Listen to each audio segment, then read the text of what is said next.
आज हमारे साथ हैं संजय चौहान, जो कि राजद के उभरे हुए नेता हैं और अमरपुर विधानसभा क्षेत्र में राजनीतिक जमीन को पूरी तरह से मजबूत कर दावेदारी कर रहे हैं। तो संजय चौहान जी, आपका एपीपी न्यूज में स्वागत है।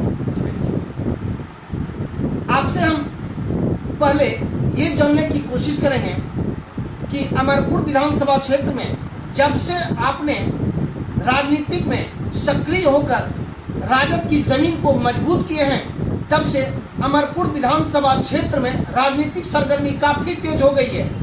क्यों सर, इसका क्या कारण है? इसका सबसे बड़ा कारण क्या है कि कुछ लोग बेवजह का अमरपुर विधानसभा में आके टांग अड़ा रहे हैं और अपना कर्मभूमि अमरपुर को बता रहे हैं, और कुछ लोग अपने आप को अमरपुर का बेटा बताते हैं। अमरपुर में हजारों बेटे हैं। अमरपुर को बेटे की कमी नहीं है। अमरपुर को कर्मभूमि बनाने वाले कर्म बलि की कमी नहीं है। उसकी आवश्यकता अमरपुर को नहीं है। अमरपुर को एक सेवक की आवश्यकता थी, एक प्रहरी की आवश्यकता थी। तो हम जब अमरपुर विधानसभा में आए हैं तो एक सेवक के भांति, एक अमरपुर के प्रहरी के भांति अमरपुर का जो सीमा रेखा है उसका हम कैसे हिफाजत करेंगे, अमरपुर में हम कैसे उसी अमन चैन लाएंगे, कैसे हम अमरपुर का विकास करेंगे, इसके लिए हम अमरपुर वासी सक्षम हैं। अमरपुर में कैसे हम कानून व्यवस्था को सुदृढ़ करेंगे, अमरपुर में हम कैसे चिकित्सा व्यवस्था को मजबूत करेंगे। वर्तमान जो मुख्यमंत्री जी हैं तथाकथित विकास पुरुष, वो हकीकत में विनाश पुरुष हैं। सरकार की जिम्मेवारी होती है शिक्षा और चिकित्सा। तो वर्तमान जो विनाश पुरुष हैं तथाकथित विकास पुरुष, उन्होंने इस पूरे प्रदेश के शिक्षा और चिकित्सा को ध्वस्त कर दिया। तो जब हम अमरपुर की जनता अपने सेवक को अवसर देगी तो हम यहाँ की शिक्षा व्यवस्था को सुदृढ़ करेंगे, यहाँ की चिकित्सा व्यवस्था को सुदृढ़ करेंगे, यहाँ के कानून व्यवस्था को मजबूत करेंगे, यहाँ उद्योग धंधा लगाएंगे। तो अब तथाकथित लोगों की आवश्यकता नहीं है। अब यहाँ अमरपुर में अमरपुर का सेवक के भांति, सेवक के नाते हम तैयार हैं अमरपुर की सेवा करने के लिए। तो सरगर्मी स्वाभाविक है। अमरपुर विधानसभा की अगर हम बात करें तो यहाँ लॉ एंड ऑर्डर बिल्कुल ध्वस्त हो गया है। लगातार अपराधी सक्रिय हैं, हत्याएं हो रहे हैं। आपका छत्रहार में युवक की हत्या हो गई, कठेल में जो है सो मुखिया पर हमला हुआ, और अगर जिले की बात करें तो बौसी में जो कल की घटना हुई है, सबसे बड़ी अपराध की घटना हुई है। सबसे पहले तो अपराधियों ने लूट की घटना को अंजाम दिया और फिर जब विरोध किया तो गोली मारकर हत्या कर दी। सर, कानून व्यवस्था अगर देखा जाए तो वाकई में बिल्कुल ध्वस्त हो रहा है। इस पर सर आप क्या कहेंगे? देखिए, इसके जड़ में वर्तमान मुख्यमंत्री जी का कुशासन है। अभी जो पुलिस पदाधिकारियों की नियुक्ति होती है, जैसा हम लोग आपके मीडिया के माध्यम से, न्यूज़पेपर के माध्यम से या आम लोगों के माध्यम से सुनते हैं कि बड़े पैमाने पर पुलिस पदाधिकारियों की जो नियुक्ति होती है, उनको अपने नियुक्ति के लिए बड़े पैमाने पर पैसा का आदान प्रदान करना होता है। जो अधिकारी की पोस्टिंग पैसे से होगी, वो कानून व्यवस्था को अच्छे ढंग से संचालित नहीं कर सकते। तो और वर्तमान जो मुख्यमंत्री है, इनका इकबाल भी खत्म हो गया है। ये 15 साल का रट लगाते हैं और अपने 20 साल का जो इनका कार्यकाल है, शुरू का कुछ वर्ष छोड़ दिया जाए तो इन्होंने बर्बाद कर दिया पूरे सिस्टम को। पुलिस प्रशासन में खौफ नहीं है। अभी आप कह रहे थे बौसी में हम लोग देखे कि कल किस तरीके से एक व्यवसायी को उसके दुकान में घुस के गोलियों से गूंज दिया गया। जो अस्पताल में जब गए लोकल, तो उन लोगों ने रेफर कर दिया। यहाँ जो लोकल लेवल पर जो हॉस्पिटल है, पीएससी है, उसका काम है रेफर करना, और रास्ते में उनकी मृत्यु हो जाती है क्योंकि चिकित्सा व्यवस्था ध्वस्त हो चुका है। और अब जैसे कठेल मुखिया जी के, हम गए भी थे कठेल पिछले दिनों, तो आप समझिए कि मुखिया जी पर चाकू से हमला हुआ, उनके बेटे पर पिस्तौल तान दिया गया, वहाँ के अगल बगल के दुकानदार एकजुट होकर उसका विरोध किए, नहीं तो बहुत बड़ी अनहोनी घटना घट जाती।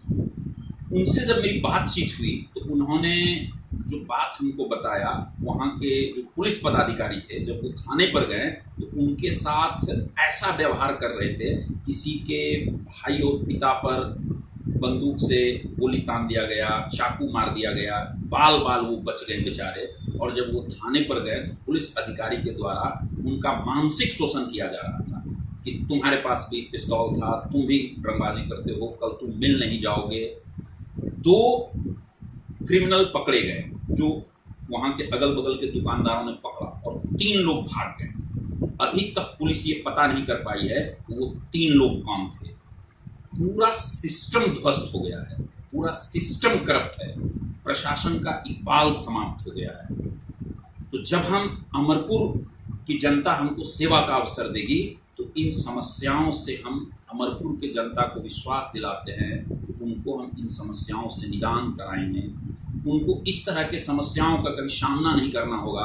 अगर कोई पीड़ित आदमी थाने पर जाएगा तो थानेदार या जो भी उनके ऊपर के अधिकारी हैं उनके साथ गलत बर्ताव नहीं कर सकते हैं। उनको अगर किसी के साथ दुर्घटना घटेगी तो अगर वो थाने पर जाएंगे तो उनको याचक के भूमिका में वहाँ नहीं रहना है। उनको वहाँ जो अधिकारी हैं वो उनसे अनुनय भी नहीं करेंगे कि हम आपकी कैसे सहायता करें, और जो भी दोषी क्रिमिनल्स होंगे उसको सलाखों के पीछे भेजने का काम करेंगे। हम ऐसा वातावरण बनाएंगे, नहीं तो उन अधिकारियों को बख्शा नहीं जाएगा, उनके ऊपर कठोर कार्रवाई की जाएगी। आप सर अमरपुर विधानसभा में भावी प्रत्याशी के तौर पर उभरे हैं। आप चुनाव जीतने के बाद विकास किस किस गांव में पहुंचाएंगे? विकास का आपका सर क्या एजेंडा रहेगा? देखिए, बिहारी जैसा नस्ल पूरी दुनिया में नहीं है।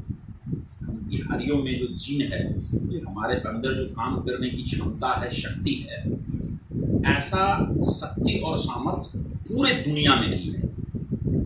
गलत राजनीति का शिकार होकर जाति और धर्म के आधार पर हमको बांट दिया गया और हम लोगों को आज कीड़े के तरह रेंगने के लिए मजबूर कर दिया वर्तमान सरकार। अगर हम अवसर हमको मिलता है तो सरकार की जिम्मेवारी है शिक्षा और चिकित्सा और कानून व्यवस्था, इन तीनों चीज़ों को हम मजबूत करेंगे और रोजी रोजगार का हम साधन उपलब्ध कराएंगे, छोटे छोटे रोजगार लगाएंगे। उसके बाद और इतने हमारे लोग यहाँ मेहनत कश हैं, इतने कर्मठ हैं कि फिर उनको और किसी चीज़ की सुविधा नहीं चाहिए। कानून व्यवस्था अच्छा हो जाए, शिक्षा मिल जाए, चिकित्सा की व्यवस्था हो जाए, तो इतना आगे हम लोग बढ़ जाएंगे इसकी आप कल्पना नहीं कर सकते हैं। और आज जो हम गुजरात में जाके धक्का खाते हैं, दिल्ली में जाके धक्का खाते हैं, हरियाणा पंजाब में जाके धक्का खाते हैं, वहाँ के लोगों को हम लोग यहाँ आने के लिए मजबूर कर देंगे। और इसके लिए हम लोग तैयारी कर रहे हैं। 2025 में इस बार वर्तमान जो कुशासन की सरकार है जी, इसको हम लोग हटाएंगे और तेजस्वी जी के नेतृत्व में एक सुंदर और मजबूत सरकार बनाएंगे।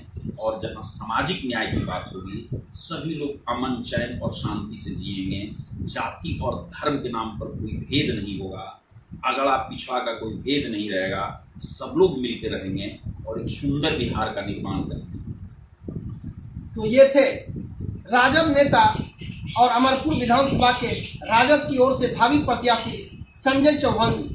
तो हम आगे आपको फिर संजय चौहान से रूबरू कराते रहेंगे। आप देखते रहिए APP न्यूज।